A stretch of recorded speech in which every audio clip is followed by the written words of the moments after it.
Ma sœur racontait à qui voulait l'entendre que mon mari était fou d'elle en secret, et le jour où je lui ai prouvé le contraire, elle en a fait une scène monumentale. Tout a dégénéré dès que Chloé s'est mise à sortir des remarques étranges sur mon mari Ryan, sans aucune discrétion. Elle balançait, carrément à table devant tout le monde, que Ryan était évidemment amoureux d'elle. Sa seule justification, il lui avait filé un coup de main pour déplacer un canapé, réparer son ordi planté, ou encore redonner du jus à sa batterie de voiture sur un parking. Des attentions banales, en somme, faites par n'importe quel beau-frère correct. Pourtant, Chloé en faisait tout un mélodrame. « Vous avez vu la vitesse à laquelle Ryan a débarqué quand je l'ai appelé pour ma voiture ?» lançait-elle devant la famille. « Il a tout lâché pour moi. Ma mère ne savait plus où se mettre, mon père se raclait la gorge, et moi j'essayais de ne pas finir par lui lancer ma fourchette. Chloé, c'est mon mari, il est juste sympa. » « Sympa ? Laisse-moi rire. Aucun homme ne ferait tout ça pour une femme qui ne l'intéresse pas.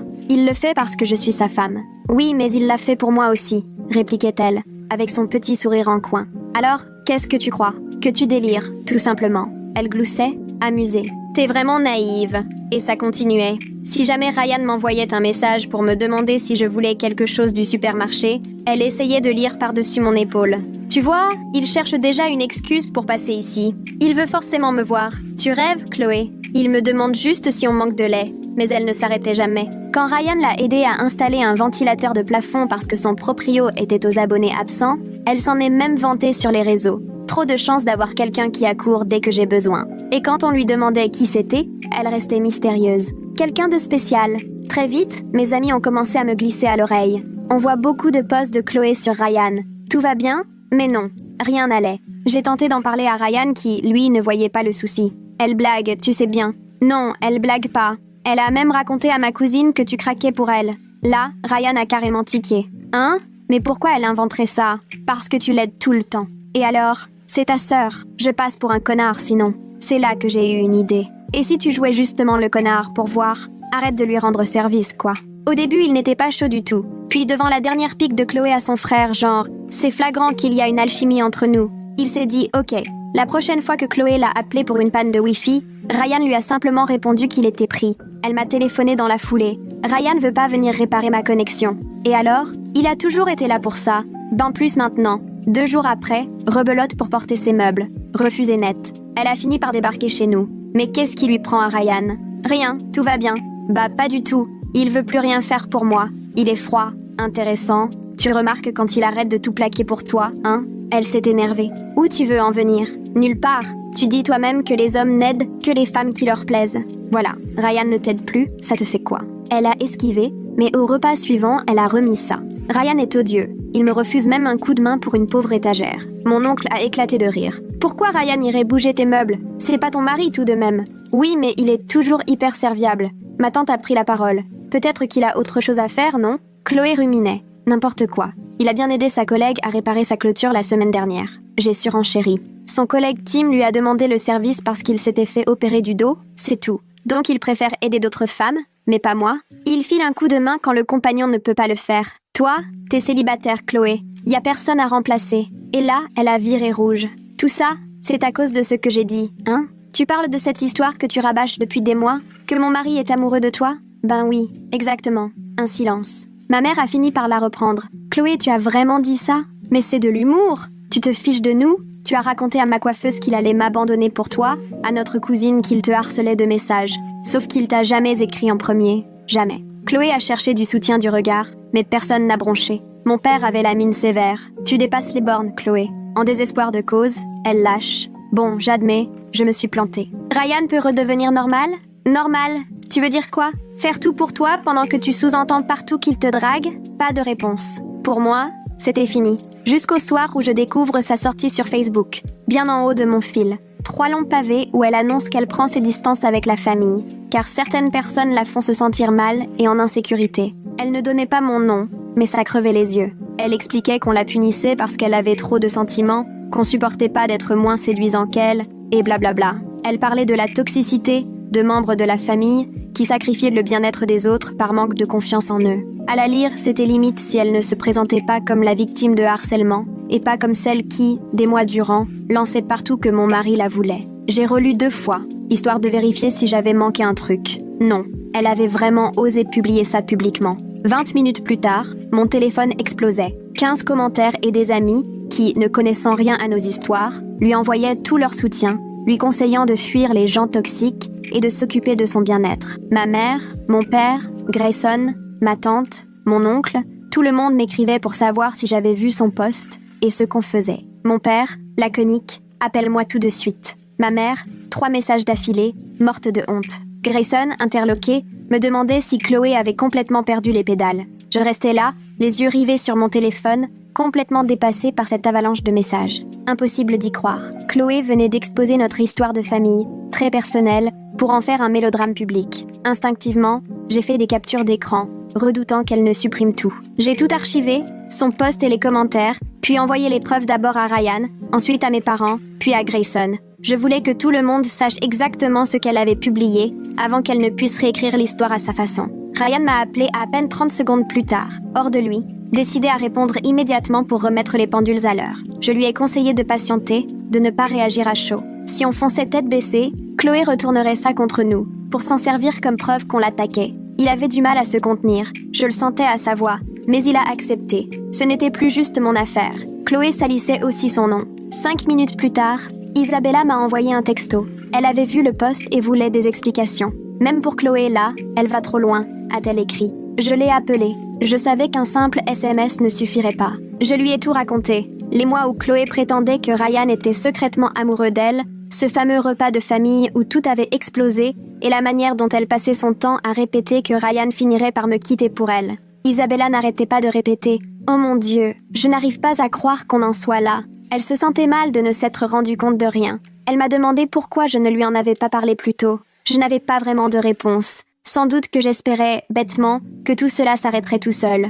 Bien sûr que non, ça n'allait pas s'arranger. En plein milieu de la conversation, ma mère m'a appelée, en pleurs, bouleversée par ce post Facebook qui donnait l'impression qu'on était une famille en miettes. J'ai dû écourter avec Isabella et répondre à ma mère. Elle était sous le choc, voulait appeler Chloé sur le champ pour lui ordonner de tout retirer. J'ai tenté de la raisonner. Si elle appelait maintenant, Chloé se sentirait encore plus acculée. Elle dirait qu'on l'attaque tous et qu'on veut la faire taire, et tout empirerait. Ma mère ne supportait pas que tout le monde soit témoin de cette scène de famille exposée sur la place publique. Je la comprenais. C'était un cauchemar. Mais justement, c'était ce que recherchait Chloé. Provoquer, que ça explose. Il fallait garder la tête froide, être plus malin qu'elle. Même si ça lui coûtait, ma mère a fini par admettre qu'il fallait attendre. Ensuite, j'ai passé une éternité à rédiger ma propre réponse sur Facebook. Je voulais m'en tenir aux faits, sans tomber dans la provocation, sans attaquer Chloé de front. J'ai expliqué simplement que depuis des mois, ma sœur affirmait que mon mari était amoureux d'elle, qu'elle interprétait des gestes anodins comme lui réparer un ordi ou l'aider pour sa voiture, et qu'on avait tout tenté pour régler cela en privé avant que tout dégénère. Je suis restée calme, factuelle, pas une seule insulte, rien de personnel, juste la réalité. Ryan, avant que je le poste, a lu mon message et m'a dit que c'était parfait. Ça me donnait l'air raisonnable, et Chloé se discréditait elle-même, sans que j'aie besoin de le souligner. J'ai publié, et tout de suite, les commentaires ont afflué. D'anciens camarades de lycée, des collègues, des proches qui connaissaient Chloé et moi. En majorité, ils nous soutenaient, choqués face à l'attitude de Chloé. Certains avouant même qu'ils avaient repéré ses messages sur Ryan sans oser rien dire. Puis Nila a commenté à son tour, racontant qu'elle se souvenait que Chloé lui avait déjà confié que Ryan finirait par me quitter. Elle avouait avoir trouvé ça bizarre, mais n'avait pas voulu s'en mêler, et maintenant, elle regrettait de ne pas m'en avoir parlé plus tôt.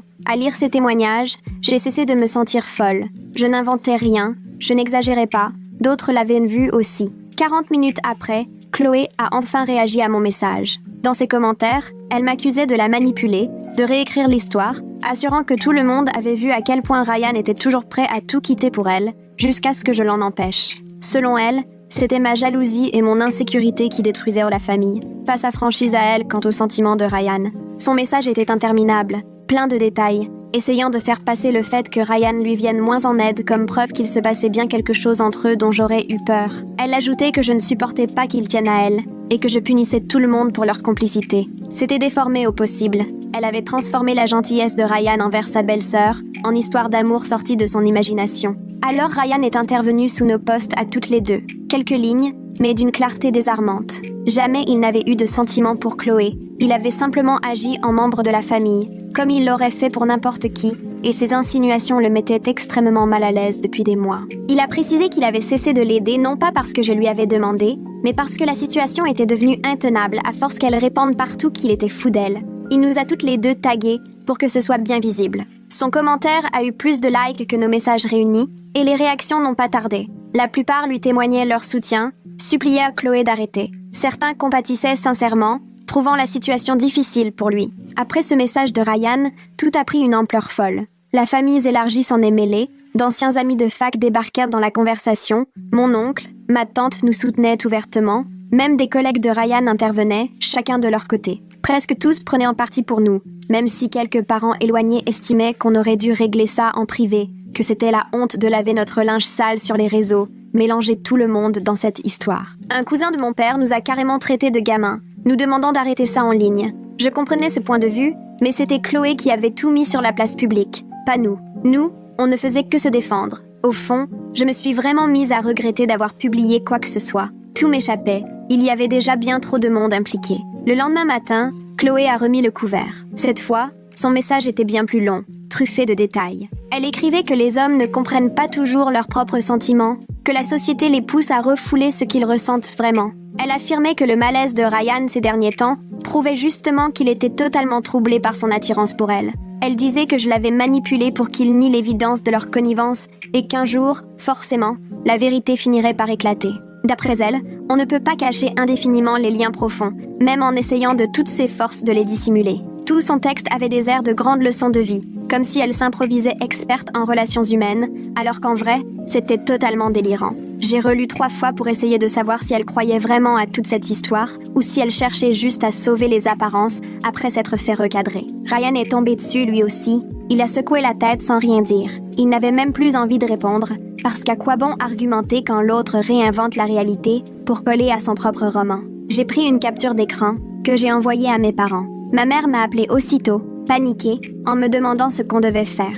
Avant même que je réponde, mon père, lui, avait déjà commenté la publication de Chloé. Je l'ai vu en direct. Il écrivait que son attitude était inacceptable et qu'elle devait se faire aider pour comprendre ce qui l'a poussée à avoir de tels écarts. Il disait qu'elle devait de vraies excuses à Ryan et à moi et que la famille ne pouvait plus faire comme si tout cela était normal. C'était la première fois qu'il prenait aussi nettement position, et en public en plus. D'autres membres de la famille ont liké son commentaire en moins de 2 minutes. Ma tante en a rajouté une couche, disant qu'elle était totalement d'accord. Des amis de mon père ont aussi manifesté leur soutien, désolés que nous ayons à traverser tout ça. Chloé n'a répondu à personne. Elle a continué à publier comme si de rien n'était. Une photo de son café du matin, un mème sur les faux amis, une citation inspirante sur le fait de rester fort quand tout le monde vous tourne le dos. C'était dingue de la voir faire comme si mon père n'avait rien dit. Dans l'après-midi, Isabella m'a écrit. Elle proposait qu'on se retrouve, sans Chloé, pour tenter de trouver une solution en famille. Elle pensait qu'on pouvait tous se réunir chez mes parents,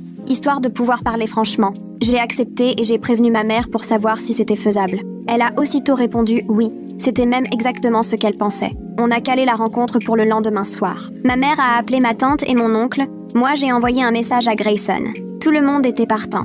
Ryan m'a demandé s'il devait venir. Je lui ai dit qu'il n'était pas obligé d'assister à une réunion spéciale concernant l'obsession de ma sœur pour lui. Il a juste répondu qu'il serait là de toute façon pour me soutenir. Le soir venu, on s'est tous retrouvés chez mes parents. Ma mère avait préparé du café et mis des biscuits sur la table, comme un dimanche classique, alors qu'en vrai, c'était une réunion d'urgence. On s'est installé au salon, un peu gêné, personne ne sachant par où commencer. Finalement, mon père a pris la parole. Il a dit qu'on devait mettre les choses à plat à propos de Chloé. Il a demandé si d'autres avaient déjà entendu des remarques tordues sur Ryan. Mon oncle s'est lancé le premier. Il a expliqué que Chloé lui avait demandé, il y a quelques semaines, s'il trouvait que Ryan était plus content quand elle était dans le coin, plutôt qu'avec moi seule. Il avait trouvé ça étrange mais n'en avait pas tenu compte. Maintenant, il faisait le lien. Chloé cherchait à savoir si quelqu'un d'autre voyait ce qu'elle s'imagine. Ma tante a renchéri. Chloé lui avait carrément demandé combien de temps elle devait attendre avant d'avouer ses sentiments à Ryan, sous prétexte qu'il était à l'évidence malheureux dans son mariage. Ma tante l'avait vite stoppé net, estimant qu'elle allait trop loin. Mais Chloé avait juste haussé les épaules, comme si sa tante ne comprenait rien. Grayson a ajouté qu'elle lui avait envoyé un long message sur tous les signes qui prouvent que quelqu'un vous aime secrètement, même s'il ne veut pas l'admettre. Il était évident qu'elle parlait de Ryan. Elle listait des trucs comme inventer des excuses pour traîner près de quelqu'un ou rendre service sans rien demander en retour. Grayson a avoué qu'il n'avait même pas répondu, ne sachant pas quoi dire. À les écouter, j'ai compris que c'était bien plus grave que ce que j'imaginais. Chloé ne se contentait pas de me dire ces choses. Elle travaillait toute la famille au corps, essayant sans doute de trouver du soutien à son obsession, ou au moins de créer le doute sur mon couple. C'était d'un calcul froid. J'en avais la chair de poule. Ma mère pleurait discrètement, répétant qu'elle ne comprenait pas comment Chloé avait pu en arriver là. Mon père a passé son bras autour d'elle et a dit qu'il fallait fixer des limites claires, mettre Chloé face aux conséquences. On a débattu plus d'1 heure sur la marche à suivre. Certains pensaient qu'il fallait l'ignorer, d'autres insistaient pour qu'elle consulte un thérapeute au plus vite.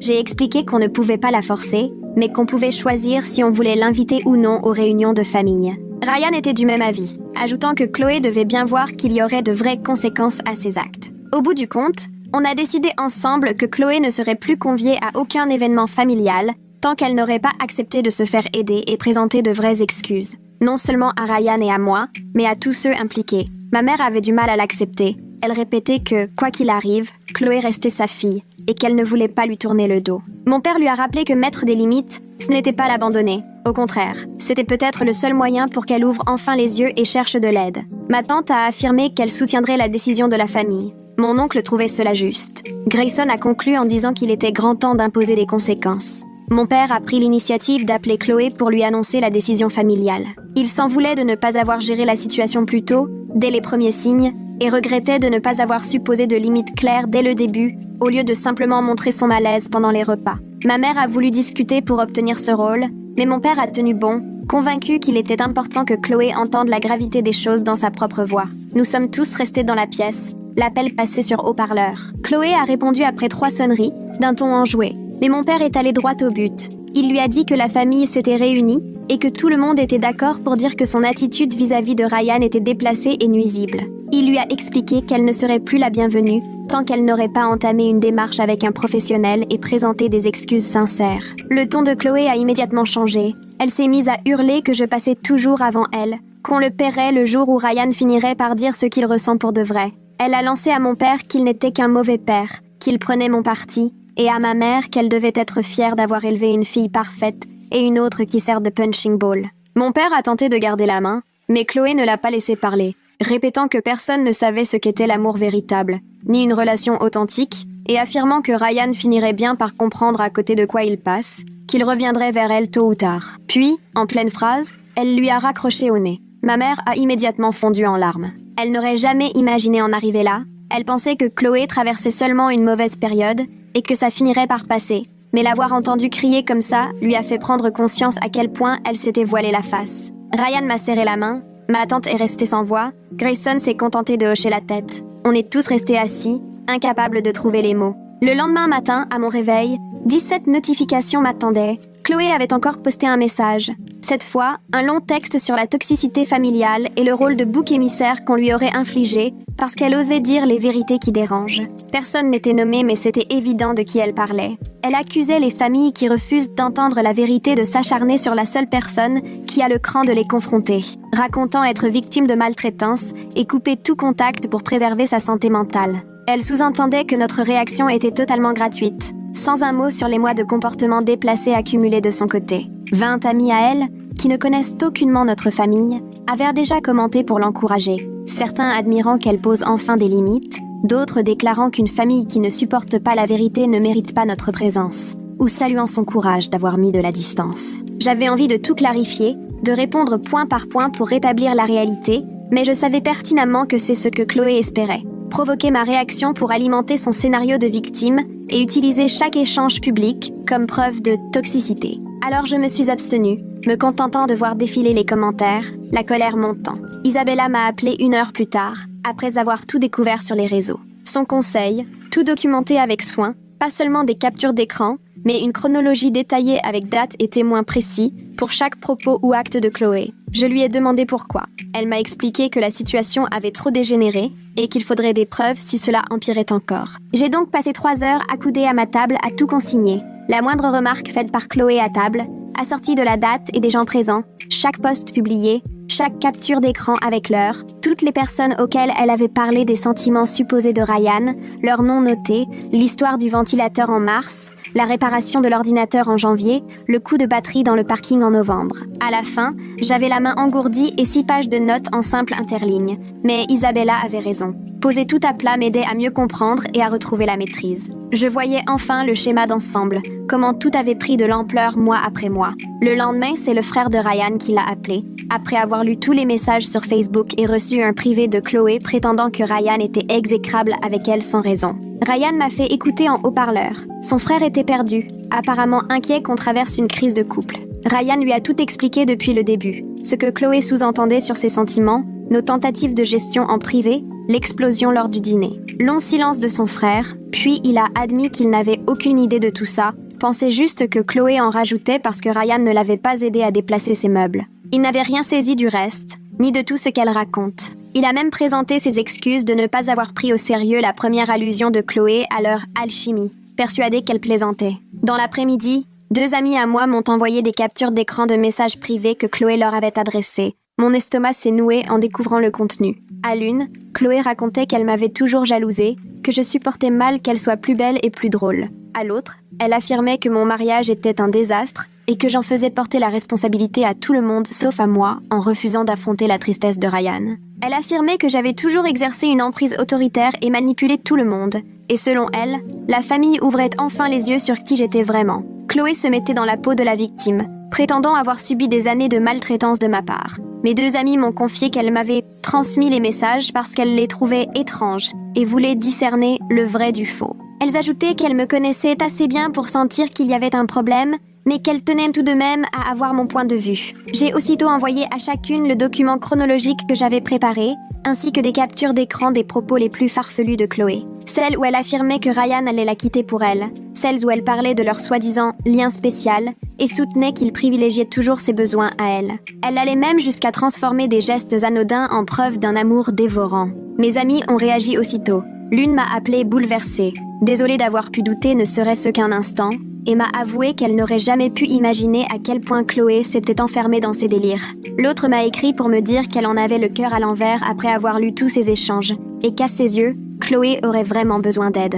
Toutes 2 se sont excusées de ne pas avoir réagi plus tôt en lisant les publications bizarres de Chloé sur Ryan, pensant sur le moment qu'il ne s'agissait que de querelles de sœurs et non d'une situation aussi grave. Une semaine s'est écoulée après la réunion familiale où nous avions posé des limites. Un après-midi, ma mère m'a appelée en larmes. Elle m'a expliqué que Chloé ne répondait plus à ses appels, ni à ses messages depuis que mon père avait évoqué la décision de la famille. Chaque jour, parfois même 2 fois, elle lui laissait des messages vocaux où elle lui disait qu'elle l'aimait et voulait lui parler. Mais rien. Ma mère était partagée entre l'inquiétude et la colère. Selon elle, tout cela venait de Chloé, qui maintenant refusait de s'impliquer dans une quelconque solution. Elle répétait qu'elle ne savait plus quoi faire. Devait-elle aller chez Chloé, continuer d'appeler, ou la laisser tranquille? Je lui ai avoué que moi non plus, je n'avais pas la moindre idée de ce qu'il convenait de faire, mais que Chloé était adulte et devait assumer les conséquences de ses choix. Le samedi suivant, Ryan et moi sommes sortis dîner pour tenter de souffler un peu. On a choisi un resto italien à l'autre bout de la ville, persuadés qu'on n'y croiserait personne de notre entourage. Loupé. On venait à peine de commencer à manger qu'une femme s'est approchée de notre table, visiblement nerveuse.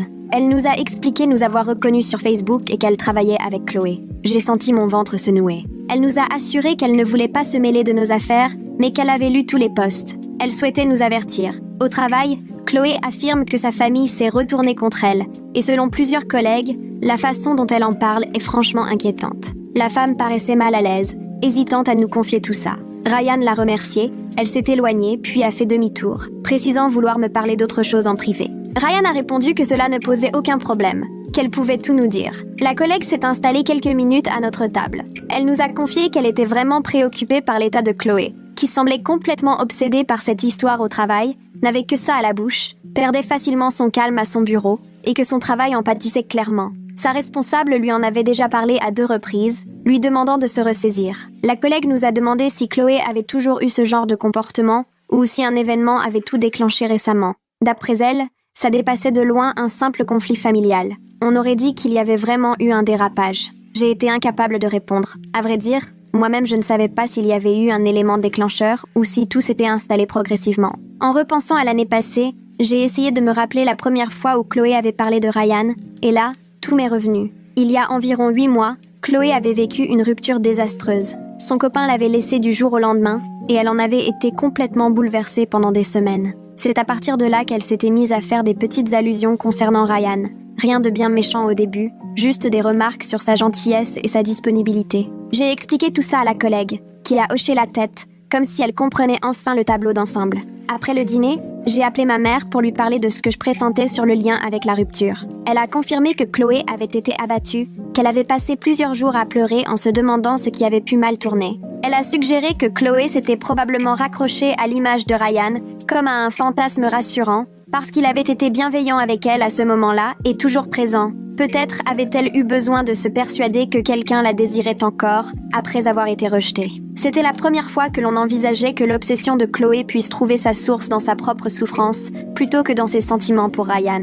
Le lendemain, mon père a appelé avec une suggestion qui a mis ma mère mal à l'aise. D'après lui, il serait utile de reprendre contact avec l'ex de Chloé pour savoir s'il avait déjà remarqué chez elle des signaux inquiétants avant leur rupture. Ma mère ne voulait pas l'y mêler, craignant de franchir une limite, ni entendre quoi que ce soit qui ternirait encore un peu plus l'image de Chloé. Mais avec mon père, on a estimé que cela pouvait être décisif pour comprendre la situation. Est-ce que la fragilité de Chloé datait d'avant toute cette histoire avec Ryan ? Ou était-ce vraiment nouveau ? Il devenait crucial de savoir à quoi on avait affaire. Grayson a accepté de contacter l'ex, car ils étaient amis avant la séparation. Il lui a envoyé un message le soir même, et à peine une heure plus tard, il avait déjà une réponse. L'ex s'est dit prêt à discuter, et a avoué qu'il s'inquiétait lui aussi pour Chloé, en entendant ce que des amis communs lui avaient raconté à propos de son comportement récent. Ils ont donc convenu d'un rendez-vous téléphonique le lendemain, et Grayson a mis le haut-parleur pour que mes parents et moi puissions écouter. Au début, l'ex semblait vraiment gêné, puis il s'est lancé pour raconter la fin de leur histoire.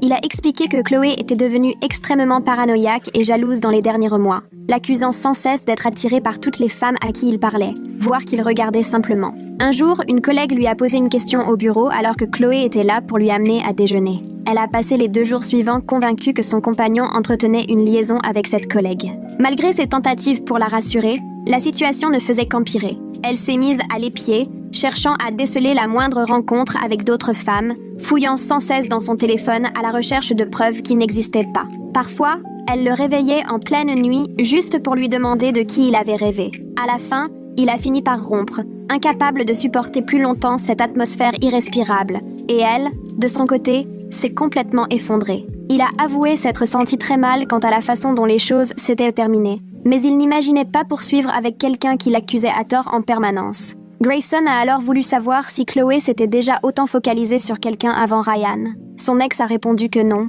pas vraiment, même si elle s'était persuadée, lors d'un barbecue familial, que son propre frère la draguait. Pourtant, il était simplement aimable comme à son habitude, mais Chloé interprétait chaque sourire, chaque plaisanterie, comme une preuve d'attirance. Quand il lui a fait remarquer qu'elle exagérait et qu'elle se méprenait sur des comportements parfaitement normaux, elle s'est vexée, affirmant qu'il était simplement jaloux à l'idée que son frère puisse la trouver séduisante. Après cet appel, ma mère est restée sous le choc et n'arrêtait pas de répéter qu'elle n'aurait jamais imaginé que Chloé ait pu avoir ce genre de comportement dans sa précédente relation. Mon père a souligné que le problème ne concernait plus seulement Ryan, que c'était un vrai schéma chez Chloé. Elle voyait des intentions amoureuses là où il n'y en avait pas et se laissait aller à une forme de paranoïa affective. De mon côté, je ressentais un étrange mélange de soulagement et d'inquiétude. D'un côté, j'avais la preuve que je n'exagérais pas les comportements de Chloé. De l'autre, cela voulait dire que les difficultés de ma sœur étaient bien plus profondes que je ne l'imaginais. Ma mère a fini par reconnaître que Chloé avait besoin d'une aide professionnelle, et pas simplement de notre présence familiale. Elle a affirmé qu'il fallait considérer la situation comme une véritable crise de santé mentale, et non comme une succession de mauvais choix. Mon père était d'accord avec elle, et a suggéré de lui proposer à nouveau de l'accompagner dans une démarche thérapeutique, tout en maintenant les limites qu'on s'était fixées. Ma mère a donc appelé Chloé cet après-midi-là, et lui a laissé un long message sur sa messagerie vocale. Elle lui a rappelé qu'on l'aimait, que notre souhait était vraiment de l'aider à trouver le soutien dont elle avait besoin, mais que tant qu'elle ne ferait pas un pas vers un professionnel, notre position ne changerait pas. Elle lui a même proposé de l'aider à trouver un thérapeute et de prendre en charge les consultations si l'argent était un problème. 2 heures plus tard, Chloé a envoyé un message sur le groupe familial, où elle nous reprochait de l'avoir abandonnée précisément au moment où elle avait le plus besoin de nous, ajoutant qu'on finirait bien par regretter notre comportement et par admettre à quel point on s'était trompé sur elle.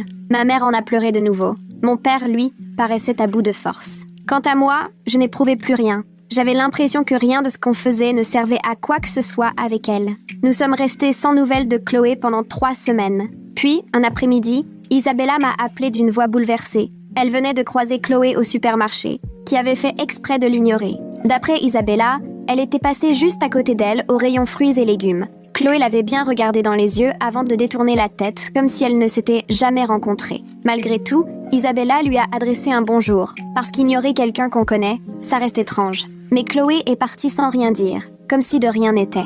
Isabella m'a confié que ce n'était pas du tout son genre d'habitude, elle qui est pourtant chaleureuse avec tout le monde, et que cette rencontre l'avait vraiment perturbée. Quelques jours plus tard, ma tante m'a appelée à son tour avec d'autres nouvelles. Chloé s'était présentée chez elle à l'improviste, en demandant si elle pouvait rester quelque temps. Ma tante a voulu savoir ce qui se passait, et Chloé a fini par avouer qu'elle ne parvenait plus à payer son loyer. Quand elle lui a demandé ce qu'il en était de son travail, Chloé est devenue méfiante, puis a reconnu qu'elle avait déjà reçu 2 avertissements pour ses mauvais résultats, et qu'elle risquait d'être licenciée. Ma tante a accepté de l'héberger une nuit, mais uniquement à condition qu'elle commence une thérapie et présente ses excuses à Ryan et à moi. Chloé a répondu qu'elle allait y réfléchir. Le lendemain matin, quand ma tante s'est levée, Chloé était déjà partie, sans prévenir ni laisser un mot. Quelques heures plus tard, elle publiait sur Facebook un message où elle s'en prenait à ceux qui, au sein de la famille, préfèrent poser des conditions à leur amour au lieu d'apporter un vrai soutien. Ma tante en a été blessée, mais aussi soulagée, car elle n'avait de toute façon pas envie de se retrouver à gérer les complications de Chloé chez elle. C'est à partir de ce moment-là que des amis communs ont commencé à me rapporter que Chloé prétendait partout que Ryan recommençait à lui envoyer des messages, qu'il s'excusait pour ce qu'il avait fait et qu'ils essayaient de renouer. J'ai mal vécu d'apprendre ça, surtout que c'était complètement faux. J'en ai parlé à Ryan, qui a aussitôt pris son téléphone pour me montrer pas un seul message échangé avec Chloé depuis ce fameux dîner de famille. Aucun appel, rien du tout. Il a tout fait défiler sous mes yeux et je n'ai aucun doute sur sa sincérité. Mais j'étais profondément en colère que Chloé invente de telles histoires et propage des mensonges qui pouvaient le décrédibiliser. Ryan, très sérieux, a déclaré qu'il faudrait peut-être envisager de lui envoyer une mise en demeure si elle persistait à colporter des propos mensongers sur lui. Ça m'a déplu d'en arriver là, mais j'ai compris qu'il valait mieux se protéger si elle continuait à inventer des rumeurs potentiellement nuisibles. On a donc commencé à se renseigner sur des avocats spécialisés. Avant même que nous ayons eu le temps d'aller plus loin, ma mère m'a appelée, paniquée. Chloé venait de la solliciter pour de l'argent, car elle venait de perdre son poste. Ma mère lui a demandé ce qu'elle comptait faire, et Chloé a simplement dit qu'elle avait besoin d'aide pour payer son loyer et ses courses, en attendant de retrouver un emploi. Ma mère lui a répondu qu'elle était tout à fait prête à financer une thérapie, mais pas les dépenses courantes, tant que la situation familiale ne serait pas réglée, et tant que Chloé n'accepterait pas de se faire aider par un professionnel. Chloé a raccroché, sans rien ajouter. Ce soir-là, mon père m'a appelé également pour m'annoncer qu'il comptait passer le lendemain matin chez Chloé, quoi qu'on en pense, parce qu'il trouvait normal de vérifier que tout allait bien. Je l'ai seulement prié de rester prudent et de m'appeler si jamais il avait la moindre inquiétude. Il est arrivé chez elle vers 10h et m'a aussitôt envoyé un message. L'appartement de Chloé était dans un état épouvantable. La vaisselle s'empilait dans l'évier, les poubelles débordaient, il y avait des vêtements jetés un peu partout. Elle m'a ouvert la porte en pyjama, visiblement le même depuis plusieurs jours vu son état, et les cheveux gras, preuve qu'elle ne les avait pas lavés depuis un bon moment. Mon père m'a confié qu'elle avait vraiment triste mine, qu'elle paraissait amaigrie, presque comme si ses vêtements flottaient autour d'elle. Il lui a demandé s'il pouvait entrer, elle s'est juste écartée sans rien dire. En entrant, il a découvert des restes de plats à emporter entassés sur la table basse, tous les rideaux tirés qui plongeaient la pièce dans une ambiance lugubre, presque oppressante. Il s'est assis et lui a demandé franchement ce qu'il se passait, si elle prenait soin d'elle. Aussitôt, Chloé a fondu en larmes, mais ce n'étaient plus les pleurs de rage auxquels on s'était habitué ces dernières semaines. Là, c'étaient des sanglots épuisés, brisés, qui l'ont vraiment inquiétée. Entre 2 sanglots, elle a fini par avouer qu'elle savait que Ryan ne l'aimait pas, qu'il ne l'avait sans doute jamais aimée. Mais elle n'arrivait pas à se raisonner, car s'imaginer que quelqu'un tenait à elle lui faisait moins mal que d'affronter l'idée d'être seule, surtout après la rupture. Elle a expliqué à mon père qu'elle avait tout gâché et qu'elle ne savait plus comment rattraper tout ce qu'elle avait pu dire ou faire à la famille. Mon père l'a serrée dans ses bras pendant qu'elle pleurait, lui expliquant qu'elle avait besoin d'aide et que, même si on l'aimait toujours, il fallait qu'elle accepte de travailler sur elle-même. Chloé, honteuse, répétait qu'elle ne comprenait pas comment tout avait pu lui échapper comme ça. Au bout d'une vingtaine de minutes, mon père m'a appelé depuis chez Chloé et m'a demandé de venir, espérant que ma présence aiderait à calmer les choses. Je n'en avais pas spécialement envie sur le moment. J'étais encore blessée par tout ce qu'elle nous avait fait subir, mais en entendant Chloé pleurer en arrière-plan, j'ai senti que la colère avait laissé place à une réelle détresse, presque de la panique. Je me suis donc décidée à venir, et j'ai mis à peine une demi-heure à arriver. La discussion qui a suivi a été tout sauf facile, c'était vraiment un moment très gênant. Chloé s'est excusée, puis tout de suite après, elle a commencé à justifier son attitude. prétextant que la gentillesse de Ryan l'avait troublée au point de croire qu'il s'intéressait à elle. Je l'ai coupée net pour lui dire que ses sentiments n'excusaient en rien tout ce qu'elle avait pu dire sur mon mari, ni d'avoir raconté autour d'elle que Ryan lui écrivait ou voulait me quitter. Je lui ai dit clairement qu'il faudrait qu'elle change radicalement d'attitude avant que je puisse à nouveau lui faire confiance. Elle a accepté en pleurant, disant qu'elle comprenait. Mon père a évoqué l'idée d'une thérapie et Chloé a accepté tout de suite. Elle a demandé si on pouvait, pour l'instant, n'en parler à personne d'autre, parce qu'elle avait honte de tout ce qui s'était passé. Je lui ai répondu que ce n'était pas possible, que toute la famille devait savoir qu'elle cherchait de l'aide, parce que tout le monde se faisait du souci et attendait des preuves qu'elle prenait enfin ses responsabilités. Elle en a été peinée, mais a reconnu que c'était logique. Mon père a alors passé 2 jours à passer des coups de fil pour chercher des thérapeutes spécialisés, et il a fini par trouver quelqu'un de sérieux et bien noté, disponible la semaine suivante. Chloé a accepté le rendez-vous, et mon père s'est proposé pour l'accompagner, ce qu'elle a accepté avec un vrai soulagement. La veille de sa première séance, Chloé a publié des excuses sur Facebook, reconnaissant avoir inventé une histoire à propos de Ryan et expliquant qu'elle avait entamé un suivi avec une professionnelle pour certains problèmes personnels. Ce n'était pas aussi clair que je l'aurais voulu. Elle n'a pas précisé la nature du mensonge, ni présenté d'excuses nominales à Ryan ou à moi, mais au moins, elle commençait à assumer, et beaucoup lui ont témoigné leur soutien dans les commentaires, saluant le fait qu'elle prenne ses responsabilités et se fasse aider. Le lendemain matin,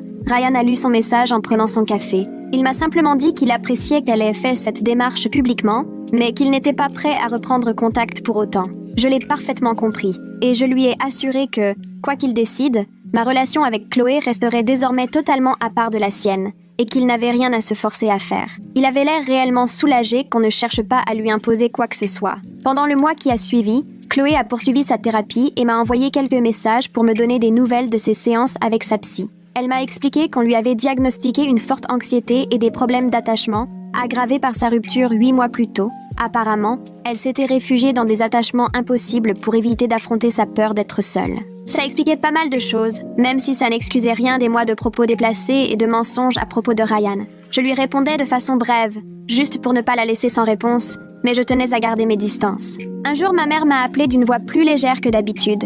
Elle m'a annoncé que Chloé venait de décrocher un nouveau travail, qu'elle avait l'air d'aller nettement mieux, suivait 2 séances par semaine et n'avait plus lancé la moindre remarque déplacée à propos de Ryan ou de quiconque lors de leur conversation. Ma mère ajoutait que Chloé se renseignait sur les prochains repas de famille, se demandant quand elle pourrait revenir, sans jamais insister ou chercher à forcer les choses. 2 mois plus tard, ma mère m'a proposé d'inviter Chloé à un petit dîner familial chez mes parents. J'ai dit oui, mais à condition que Ryan ne se sente surtout pas obligé d'être présent ni de justifier son absence. Ma mère l'a tout de suite compris et a accepté sans discuter. Je pensais franchement que Ryan saisirait l'occasion d'éviter Chloé, mais à ma grande surprise, lorsqu'on en a parlé, il a affirmé vouloir venir avec moi, disant qu'il voulait me soutenir et qu'il ne pouvait pas fuir Chloé indéfiniment si elle faisait de réels efforts. Je lui ai demandé à plusieurs reprises s'il en était vraiment sûr. Il m'a confirmé que oui, alors ce samedi soir-là, on est allés tous les 2 chez mes parents. L'ambiance au début du dîner était plutôt tendue, tout le monde mesurait ses mots et restait sur la réserve.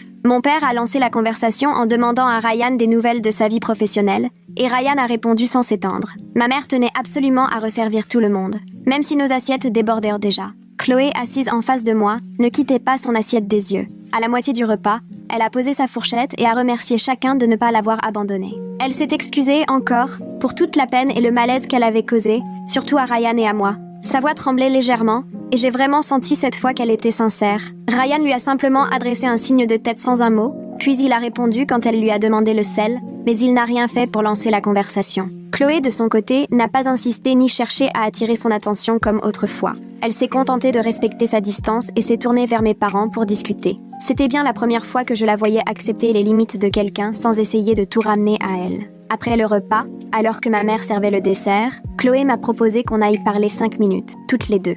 J'ai jeté un coup d'œil à Ryan, qui m'a fait signe que c'était bon, alors je l'ai suivie sur la terrasse. Elle m'a expliqué que sa thérapeute lui avait ouvert les yeux. Elle avait projeté sur Ryan son envie d'une relation stable, car il représentait tout ce que son ex n'était pas. Elle m'a dit avoir confondu sa gentillesse avec des sentiments amoureux, tout simplement parce qu'elle avait désespérément besoin de quelqu'un de fiable dans sa vie. Je l'ai écoutée jusqu'au bout sans rien dire, puis je lui ai répondu que j'appréciais sa prise de recul, mais que la confiance se reconstruit lentement. Je lui ai dit avoir besoin de voir un vrai changement sur la durée, avant de pouvoir lui refaire confiance vraiment. Elle a acquiescé, disant qu'elle comprenait parfaitement. Elle m'a assuré qu'elle n'attendait pas que tout redevienne comme avant d'un claquement de doigts et qu'elle savait avoir réellement abîmé notre relation. C'était la réflexion la plus lucide que j'avais entendue de sa part depuis longtemps, et ça m'a vraiment donné espoir que la thérapie lui faisait du bien. Les semaines suivantes, Chloé a gardé ses distances et s'est concentrée sur sa propre vie plutôt que sur la mienne. Ma mère m'a raconté qu'elle avait pris une colocataire pour partager les frais, puis qu'elle sortait désormais avec quelqu'un d'autre, dans une relation qui semblait nettement plus équilibrée que la précédente.